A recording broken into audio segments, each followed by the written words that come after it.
This short video is about my limited experience with placing a car for sale on consignment.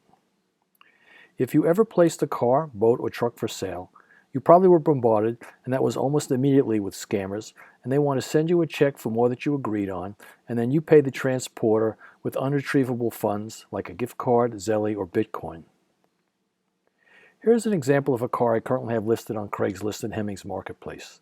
Scammers will find you on these popular sites, and this one happens to be Craigslist, but it could be Facebook, Marketplace, or Hemmings Motor News. In this case, it may actually be a stolen or forged check. The front may look very real, and the back also looks very real. My recently ordered checks had a sophisticated hologram symbol that would make it difficult to copy. My first experience with consignment was to place my 1980 MG BV8 on sale with a local dealer. My expectations were for a quick sale and no hassles.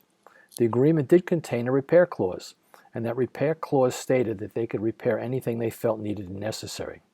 They did find a few things, and after the few repairs and several months, they sold the car.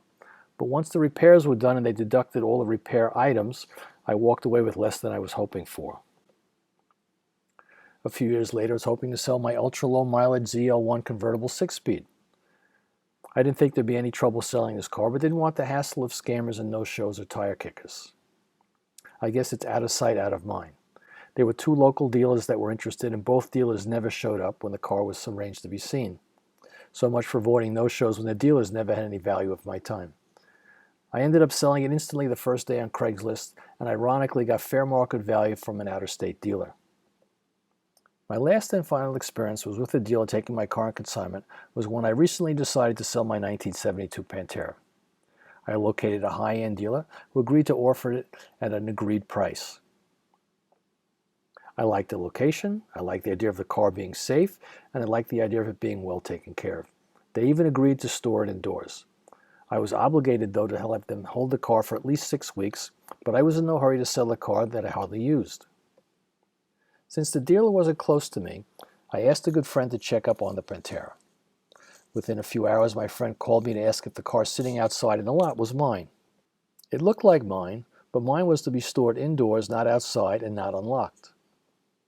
Sure enough, it was my Pantera, and while under the watch of that dealer, the 40-year-old flawless paint was ruined from some form of acid or brake fluid that leaked down from another car. I then quickly notified the dealer, and ironically, he quickly sold the car for about 20% less than I expected. At that point in time, I vowed I would never place another car on consignment.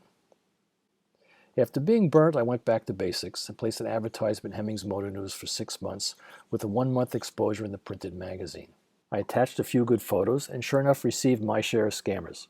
My philosophy has always been it only takes one. And sure enough, after a print ad appeared on Hemmings Motor News, a serious buyer called and bought my SX4. I have heard of a few happy endings, and those happy endings when placing a car on silent were good for them, but not for me. I'll live with the inconvenience of scammers and no-shows and deal directly with potential buyers. I hope you found this brief video informative. If you have any comments, please do so. Leave them in the comment box, and have a great day.